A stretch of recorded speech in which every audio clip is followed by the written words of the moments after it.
So picture the human spine for a second. It is, it's incredibly easy to imagine it as this super fragile stack of delicate china plates, right? With each one separated by a tiny squishy gel cushion. Oh, absolutely. I mean, that's the conventional wisdom we've all internalized since we were kids. Treat those plates gently. Right. We're always told, don't jump off high things, avoid pounding the pavement, take it easy on your joints, Yeah. because every step is basically just wearing those little cushions down to dust. Yeah, it's the ultimate wear and tear model of the human body. For generations, medical science essentially treated intervertebral discs like the brake pads on a car. Which is such a grim way to look at it. It really is. The logic was completely linear, you know? Yeah. The more miles you put on them, the less material you have left. And once it's gone, well, it's gone. It is depressing. But we are taking that entire concept and just throwing it out the window today. Because our mission for this deep dive is to find out if we can actually strengthen our spinal discs the exact same way we train our hamstrings or our biceps. And we aren't just guessing here, right? We have some incredibly solid data to back this up. We have a massive stack of data on the desk today. Specifically, we're looking at a huge 2026 systematic review and meta-analysis published in Sports Medicine. And just to give you an idea of the sheer scale of this research, we are talking about a synthesis of 45 different reports, 39 unique studies, and over 4,150 participants. Yeah, that volume of data is just staggering. It allows researchers to finally see these broad patterns that smaller studies completely miss. And, in a world where lower back pain is literally one of the leading causes of global disability, this is huge. Oh, completely. Understanding how physical loading impacts the intervertebral disc, or the IVD as we'll probably call it, is critical information. Yeah. And this applies to you whether you spend 8 hours a day slumped over a keyboard or if you're training for a marathon. Exactly. So by the end of this deep dive, you will know precisely which physical activities act as a fountain of youth for your spine and which ones are secretly causing microtrauma. But to really appreciate the magnitude of what this 2026 data reveals, we really need to sit with why the scientific community thought exercising the spine was, literally impossible for over a century. Right. Let's get into the history, because we have to rewind to, 1892? Yes, 1892. A German anatomist named Julius Wolff came up with what we now call Wolff's Law. Basically, it states that bone in a healthy person or animal will actively adapt to the loads under which it's placed. So if you lift heavy weights, the bone tissue physically remodels itself to become denser and stronger. Exactly. It handles that stress by building up. And we see the exact same adaptive response in muscle fibers, right? They tear and grow larger, tendons get thicker. The body is an adaptation machine. Except apparently when it comes to the spinal discs. I remember reading that researchers basically view the IVD as this evolutionary dead zone. Yeah, the discs were considered the tragic exception to Wolff's Law. And the reasoning for that was actually rooted in their very unique anatomy. See, the intervertebral disc is the largest vascular tissue in the human body. A vascular? Meaning it doesn't have a direct blood supply, right? Spot on. There are no little arteries or veins pumping fresh blood, oxygen, or building materials deep into the center of the disc. So because of that severe isolation, the tissue turnover rate for the disc's vital structural components takes an almost unimaginable amount of time. Let's dig into that turnover rate, because this was the part of the research that honestly made me want to throw my hands in the air. The study talks about this specific protein called aggrecan. Yeah, aggrecan. It's a proteoglycan. And without getting too bogged down in the chemistry, you can think of it as a complex molecule whose primary job is to trap and hold on to water. Like a molecular sponge. Exactly like a sponge. In the spinal disc, aggrecan is the magical ingredient that keeps the center plump, pressurized, and actually capable of absorbing shock. But the half-life of this protein, the time it takes for the body to naturally replace those aggrecan molecules with new ones, is measured in decades. Decades. We are talking 20, 30, sometimes 40 years for the structural matrix of the disc to fully turn over. Okay, let's unpack this for a second. If I decide to start a completely new, rigorous workout program tomorrow, the actual physical building blocks of my spinal discs won't meaningfully swap themselves out until I am basically a senior citizen. Right, that's the timeline. So why on earth would a 3-month jogging routine matter? I mean, it sounds like trying to fill an Olympic swimming pool using an eyedropper. The math just doesn't add up. Why did physical therapists ever even bother prescribing back exercises if they knew this? Were they just guessing for the last 50 years? Honestly, your frustration is exactly what kept researchers from exploring this for so long. I mean, they were staring at that decades-long structural timeline and concluding that, well, short-term exercise couldn't possibly make a dent. Right. It seems impossible. But the breakthrough came when scientists stopped looking at the slow structural replacement of cells and started looking at the immediate daily metabolism of the A disc. metabolism, meaning like what the disc is actively doing with the fluids it already has right now. Yes. Think back to the avascular nature of the disc. It has no blood vessels, so how does it eat? How does it clear out cellular waste? Basic science experiments, mostly looking at animal models and cellular mechanics in a lab, revealed a mechanism called dynamic axial compressive loading. Dynamic axial compressive loading. That's a mouthful. It is, but basically, because the disc can't rely on a heartbeat to pump blood into it, it relies on physical movement to act as a mechanical pump. Oh, wow. So the body basically outsources the pumping action to our legs and gravity. That is exactly the way to picture it. Above and below every single disc is a cartilage end plate. When you move rhythmically, you compress the disc, which physically forces cellular waste products out through those end plates. Okay. And then when the pressure is released, the disc expands and creates this tiny vacuum effect, sucking fresh fluid, oxygen, and glucose back in. It's breathing. The spine is essentially taking a breath every time you load and unload it. Yeah. And the study actually notes that this also happens on a macro scale with our sleep cycles, right? The diurnal fluctuation. Yeah, diurnal fluctuation is fascinating. During the day, as we walk around, gravity and muscle tension slowly squeeze water out of the discs. That's why you are measurably taller in the morning than you are at night. I always thought that was just a myth. No, it's very real. When you lie down to sleep, the compressive load is completely removed, and the disc spends the next 8 hours slowly soaking water back up. That diurnal cycle, combined with the active mechanical pumping during the day, is literally the only way the tissue stays alive. This changes everything about how we should visualize the spine. I mean, it's not a stack of delicate china plates. It's a stack of really stubborn sponges. Stubborn sponges, I like that. Think about it. If you leave a sponge sitting perfectly still on the edge of your kitchen sink for 3 days, it dries out, it gets brittle, and the moment you try to bend it, it cracks. To keep a sponge healthy, you have to run it under water and physically squeeze it over and over. That stubborn sponge metaphor is physiologically spot on. The intervertebral disc absolutely requires rhythmic mechanical squeezing to survive, which leads us directly to the core investigation of the 2026 meta-analysis. If we know the sponge needs squeezing, what is the best way to squeeze it? Right, because my immediate thought, if I just need to create a massive compressive load to squeeze the sponge, is go to the gym, load up a barbell, and just do heavy squats. Or, I don't know, jump on a trampoline. Sure, that seems logical. But the data tells an incredibly specific story about what works and what doesn't. They categorized all the sports and loading types across the 4,150 participants. And the undisputed champion for better disc health was something they categorized as upright bipedal physical loading. Which is a very clinical, rigid way of describing activities where a human is on 2 feet fully upright, moving in a steady rhythm. The vast majority of this category was just running, along with some cross-country skiing. Yeah, running was the only physical loading exposure in the entire meta-analysis conclusively associated with significantly better IVD health compared to sedentary control groups. But wait, running. Yeah. We started this deep dive by talking about how running is supposedly terrible for your joints, the constant pounding, the impact. Let's translate the actual forces happening here, because the numbers in the study are wild. Oh, they really are? When you jog at a moderate pace, you generate about 4,775 newtons of force on the lumbar spine. And a newton is roughly the force needed to hold up a medium-sized apple. So we're talking about nearly 5,000 apples of force, or roughly 1,000 pounds of pressure hitting your lower back with every single stride. It sounds totally alarming when you quantify it that way, doesn't it? But the researchers mapped this out on what they call a U-shaped relationship of spinal health. Okay, so picture a literal letter U on a graph. Right. On the far left side, at the top of the U, you have highly sedentary individuals. They are generating very low newtons of force. Because they aren't loading the spine, the mechanical pump never activates. The sponge dries out, it starves of nutrients, and the disc degenerates. So resting to protect your back actually destroys it. That's wild. Absolutely. It's the worst thing you can do. Now, move to the far right side of that U-shaped curve.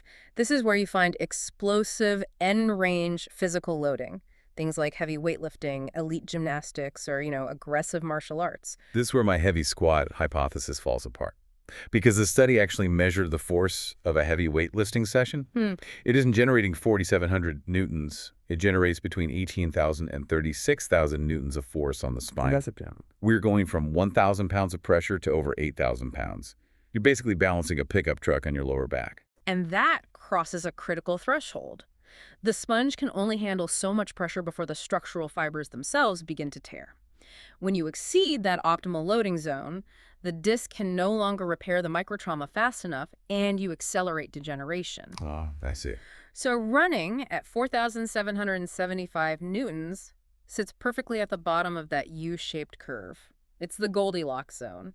It's enough force to aggressively pump the fluids in and out, but not enough force to tear the fibers. Okay, but the amount of weight is only half the equation, right? Because as I was reading the breakdown of the sports, I noticed rowing was pulled out as this specific fascinating anomaly. Oh, the rowing data is so telling. I love the rowing machine. It's perfectly smooth. There's zero impact. My feet never even leave the pedals.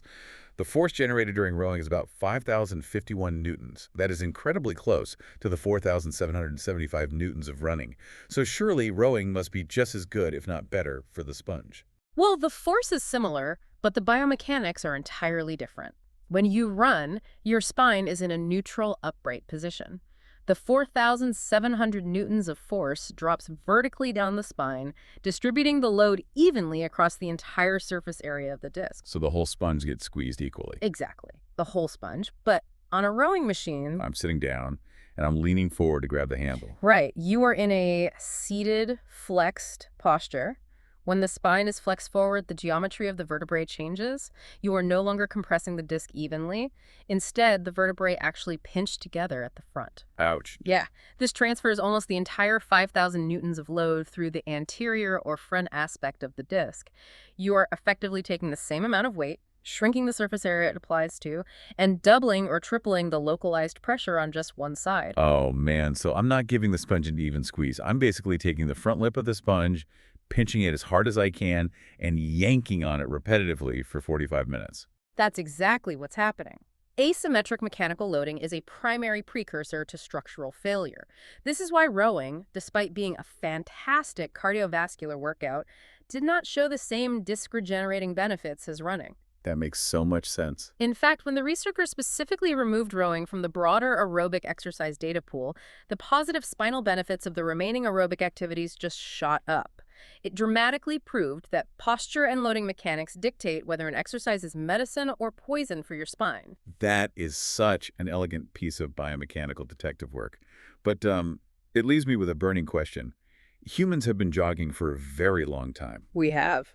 If the Goldilocks zone is this obvious, and the biological pumping mechanism makes this much sense, why did we need a massive meta-analysis in the year 2026 to finally prove that running makes your back healthier?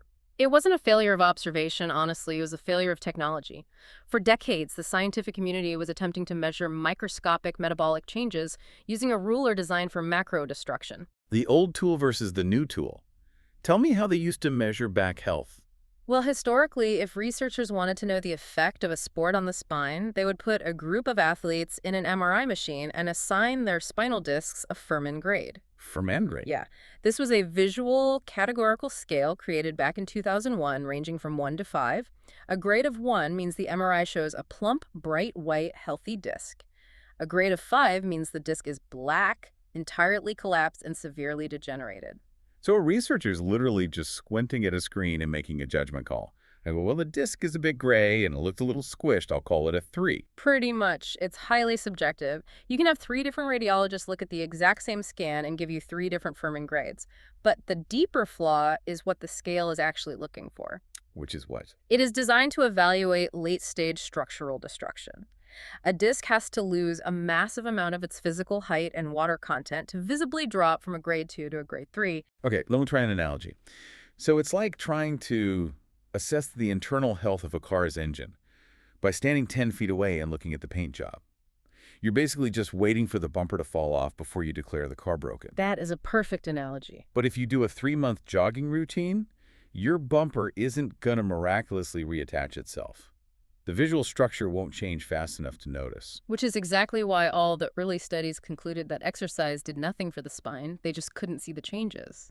The paradigm shifted when researchers started utilizing a continuous, highly sensitive MRI technique called T2 relaxation. T2 relaxation. Yes, this is like plugging a digital diagnostic tool directly into the car's computer to read the real-time oil pressure. I really want to understand how T2 relaxation actually works, because the physics of this blew my mind in this study.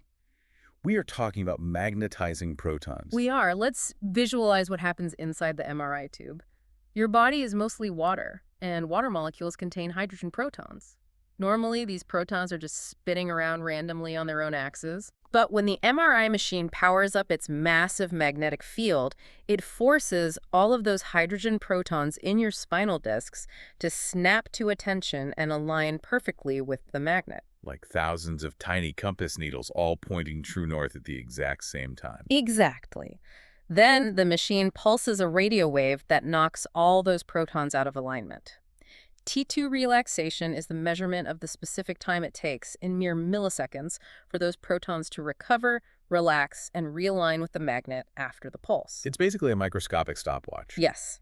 And here is the genius of the physics. The environment the protons are floating in dictates how fast they can realign.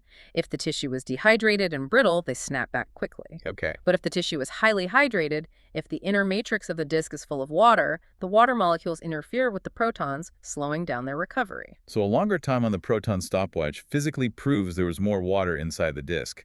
Exactly. A higher T2 value, objectively, mathematically, means a higher water content. This technology changed the entire field. Suddenly, researchers weren't waiting years to see a disc collapse. They could see the changes right away. Right. They could put a sedentary person on a 12-week jogging protocol, put those in a T2 MRI, and physically watch the water content inside the disc increase by 5 or 10%. They could watch the sponge soaking up the water in real time. They completely changed the scientific ruler. That is why this 2026 review is so definitive. They compared the old visual Furman grades against the new continuous T2 measures. And the T2 data proved beyond a shadow of a doubt that the upright, rhythmic compression of running actively pumps hydration back into the disc long before any structural changes occur. The old studies weren't wrong about what they saw. They just didn't have the lenses required to see the healing happening beneath the surface. I want to bring all of this remarkable science directly home for the listener. We've talked about newtons of force, of vascular tissue, and magnetizing protons. But why does the hydration level of your spinal discs actually matter to your daily life? It matters because lower back pain is not just an inconvenience. I mean, it can be entirely debilitating. The 2026 meta-analysis clearly maps out the stakes here. People who experience lower back pain are 8 times more likely to have a bulging intervertebral disc. 8 times. Wow. Yes. Furthermore, they are 2 times more likely to show signs of clinical disc degeneration compared to individuals who live without pain. So maintaining the structural integrity of these sponges literally dictates whether you can comfortably pick up your toddler or sit through a 2-hour movie or weed your garden on a Sunday afternoon. Exactly. The takeaway from this wealth of data is profoundly empowering. You don't have to view movement as a risk to your joints. A moderate, upright, aerobic routine, whether that's a brisk walk, a light jog, or cross-country skiing, is not wear and tear. It's maintenance. It is a required nutrient delivery system for your spine. You are manually operating the pump that keeps your central support structure resilient. It completely reframes how I view going for a run. I'm not grinding my joints down, I am actively hydrating my spine. But as we bring this deep dive to a close, I want to present one final, completely counterintuitive statistic that the researchers kind of buried in the discussion section. Ah, the asymptomatic data. It's a really fascinating wrinkle. Right. We just established that degenerating, dehydrated discs are heavily linked to back pain. But the researchers also point out that over 50% of completely asymptomatic people in their 30s, meaning people who have absolutely zero back pain, who feel totally fine, also have visible disc degeneration on an MRI. Yeah. More than half the population in their 30s has degenerating discs, and they don't even know it. It really makes you pause. If your spine is naturally aging, if your discs are slowly degenerating like, gray hair on the inside, but you aren't experiencing any pain, is lower back pain purely a structural mechanical issue? It's a great question. Or is it actually about the biopsychosocial nature of pain? Like, how much of back pain is just your brain, your nervous system, and your stress levels interpreting that normal aging process as a threat? It pushes the boundary of how we define injury versus adaptation. Aging is inevitable, but pain might not be. A heavy thought to ponder the next time you're out there operating your spinal pump on a morning run. It turns out you are vastly stronger and significantly more adaptable than the old science ever gave you credit for. Keep squeezing those sponges, keep moving, and we will see you on the next deep dive.